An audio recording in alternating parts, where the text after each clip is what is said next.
Hello, my name's Winford Dorr and I want to talk to you about the neurology of perfect golf, or perfect any other sport for that matter. Well, there are three very different elements required to learn a skill properly. We know about good coaching, that's absolutely critical. Secondly, we also know about we must practice, and most of us do that as well.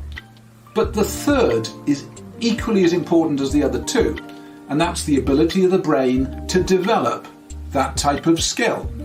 So we focus on the first two, but usually we don't know what we can do about the ability of our brain to develop that type of skill. So that's what I want to talk about, because it can explain the limitations we have, the inconsistencies we have, the emotional overload we have. So let's get stuck in. Well, there are two fundamental parts to creating a skill. And one is our physiological or orthopedic aspects, our fitness, our flexibility, our strength and so on. But the second is the ability for that neurological information that's needed to fit it all together, to give the instructions to the body. Now that information is going to come from the integration of our various senses, the integration of what we see, of our balance, maybe even what we hear, and in some situations what we taste and what we smell and what we touch. If we're inconsistent, for instance, some of our drives are perfect and then we do a duff one, or when we're putting, the length control isn't always what it should be, or the direction, or the speed, how we read the greens. All of these inconsistencies can be explained. And as we know, more coaching, more practice doesn't always cure them. There's that glass ceiling comes in. So let's talk about the neurological elements that go into developing skills. And it's not just motor skills, the actual motor element of what we need to do to create movement and strike balls and so on. But there's also our emotional skills, our social skills, our attentional skills. These are all things that are developed by a similar process using a part of the brain called the cerebellum. It's the link between brain and body. It's a bit like a room full of computer coders that code up all the different elements that go into making life easy and consistent and good, or not, as the case may be. And the cerebellum is the one that makes it such that some of us are good at math, some aren't, some are good at art, some aren't, some are good at putting, some aren't, and so on. All of the differences that occur between people can usually be explained by the ability of the cerebellum to develop, or not, different types of skills. So let's take an example, putting, something that bugs quite a few people. It's a motor skill in the main. How do we learn how to putt? Well, usually we get a good coach, and the coach shows us the best technique that he or she can give us, how to address the ball, how to focus, how to hold the club, how to move, etc., etc. Loads of elements in that technique. And all of the inputs we need for our brain to process and perform those elements of the technique includes lots of input from our different senses. So our stance, for instance, requires lots of information from our balance organ. That's our vestibular. That's the bit here with squiggly bits behind our ears. We also need for our stance gross motor. That's the ability to move properly and accurately the limbs of our body and coordinate it with the balance. Then another sensory input is processing what we see, what we are looking at, what the information we're taking in visually through our eyes. And then there's another aspect of what we're seeing visually, and that's our spatial awareness, judging distances, judging direction. All of these are different sensory inputs, and there's loads of them. Then we've got our feelings through our fingers, and some aspects of that are called fine motor controls, when we're holding our putter so that we deliver the correct speed and direction and feel to the ball. These are several of many sensory inputs that are needed for us to develop automaticity and consistency in putting. And the final one I'll just talk about briefly is the movement of our body, our arms. That's a gross motor skill. And all of that's got to be linked with our balance and coordination. So when you're being coached, when you're practicing, you are thinking about it. You're processing all of the things you've got to do in your thinking brain, and the thinking brain is working very, very hard. Now, as you know, you're not in the zone if you're doing much thinking. It's too much overload, too many things to think about, and you end up performing pretty badly when you are using your thinking brain at all.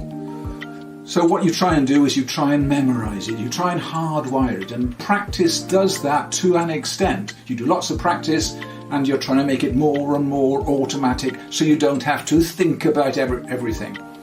And when things become automatic, so you don't have to think about them, they're processed up here in the cortex. When you're having to think about it, it's the front of the brain here, the prefrontal cortex. So two fundamentally different parts of the brain. And don't forget, it's the cerebellum here that makes all the difference. So we're talking about the cerebellum here, the cortex up here, and the prefrontal cortex. Sorry about this, so much neurology, but it's really important to you. But when things are processed here in the thinking brain, they're roughly 100,000 times slower than when they're processed up here.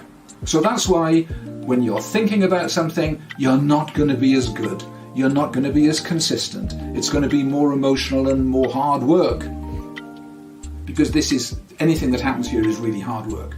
So what's processed up here, when it's become fully automatic and you've perfected it, is so much faster and much more consistent and less work. Is that making some sense?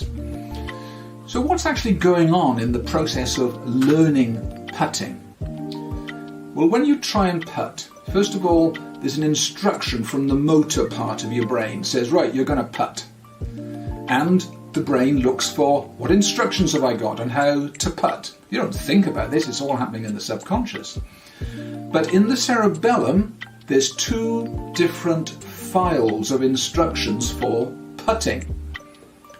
One of them is called the internal model. Now, that is a file that's got a picture of what it looks like when putting is done correctly and the type of putt you want to do. So there'll be a picture there, the internal model. This is what happens when it's done right. Then there's another file, and these are all the steps that the brain must take in the correct order so that you deliver that putt perfectly, so it looks like the picture you've got in your mind of what should happen. Okay, two files. Internal model, what it looks like, inverse model, all the steps. And that inverse model, all those steps, is going to include all the details about the balance information you need to get from the vestibular to build that into the instructions. All of the visual and spatial information you need to get to build into the instructions you put. And then there's going to be the fine motor skills, the instructions for your fingers, how you're holding the club and how much pressure you use. And then there's the gross motor instructions, all of your movements. So all of these sensory inputs are critical, and they must all be put together to create perfect, precise instructions in the muscles, which muscles to fire off in the right order, how much, how far, and so on. And then you putt. And what happens? Oh, it just went a little bit wide of the hole, or it stopped short. Do you know what? That wasn't perfect, was it? It's not what you wanted. So in other words, what was in the internal model, what it looked like to do it perfectly, wasn't what is executed.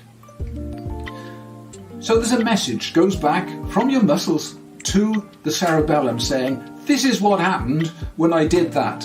And it compares what happened with what should have happened. And there's a gap, there's an error message.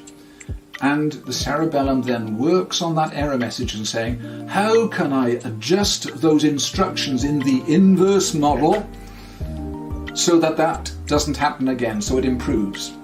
So that process is exactly what happens in the cerebellum as we learn. And of course, after the cerebellum analyzes it and corrected it, you then have another go, and it uses the new, slightly adjusted set of instructions in the cerebellum the next time you perform it. And there's a different error. the feedback goes back to the cerebellum and it adjusts it again. And this process continues and continues and continues, keeps tweaking it, if you like, in the hope that eventually you stop making that error. Well, hopefully at least the error is getting better as the process repeats and the fine-tuning continues. But you know what happens? Sometimes you find you hit a glass ceiling. And it doesn't matter how much coaching you have, it doesn't matter how much practice you do, that skill never quite gets perfect. Wow, so irritating. Well, here's the reason. To achieve perfection and consistency in these skills, every one of those sensory inputs from your eyes, from your balance organ, from your body, from your fingers and so on, must be perfectly connected, must be perfectly integrated. And there's thousands of different combinations of those senses that need connecting properly. We assume that they're all integrated, but of course they're not. And, I've lost count, for instance, of how many people who come up to me and say, oh, I've got perfect balance integration. Do you? And I ask them, stand on one leg with your eyes closed. Well, most of them fall over within a few seconds. The odd one that doesn't fall over, I say, okay, stand up on one leg, shut your eyes, and then put your head on one shoulder. And the rest always fall over. Now, those are just one of a countless number of sensory integrations that for that person haven't yet been fully developed. And as a result, any skill that they require that requires that combination of sensory inputs is going to be severely impaired.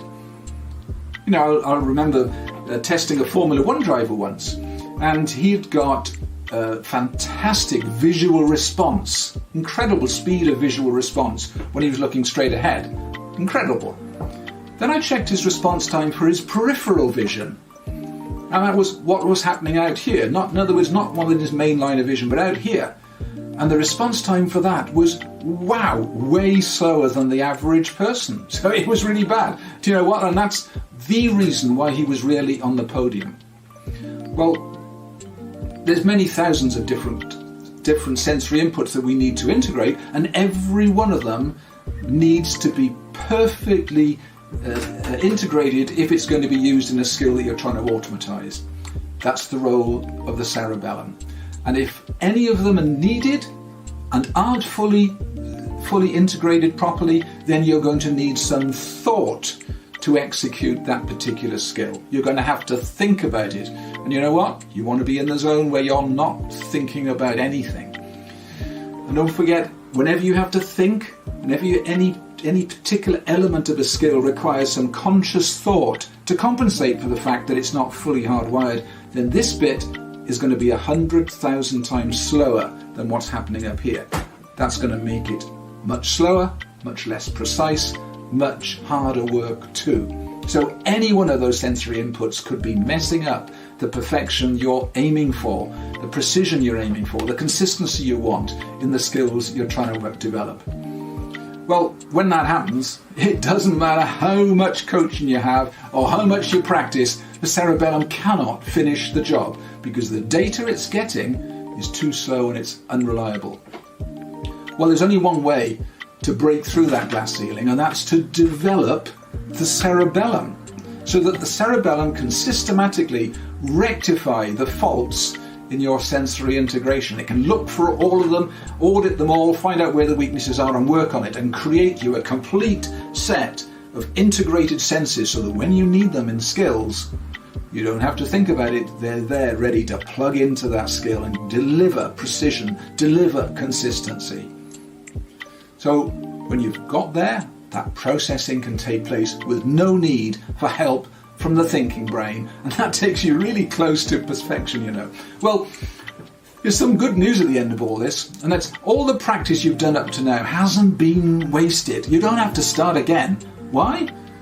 Because the thinking brain, the cerebellum, has stored all of your practice in the internal model and the inverse model. You might not be able to use it because some of that sensory integration hasn't been finished off, but all of the practice is there. So you've got an awful lot of data. So when you've worked on the cerebellum to improve its own ability to integrate all those senses, usually it can use all of that data you've carefully developed by doing all of that coaching and practice and use it to finish off the job of creating that perfected, hardwired skill that gives you consistency. So, if you're stuck with any limitation in any part of your game, don't shoot your coach. Don't even beat up yourself. Blame your cerebellum and set about fixing it. All the best.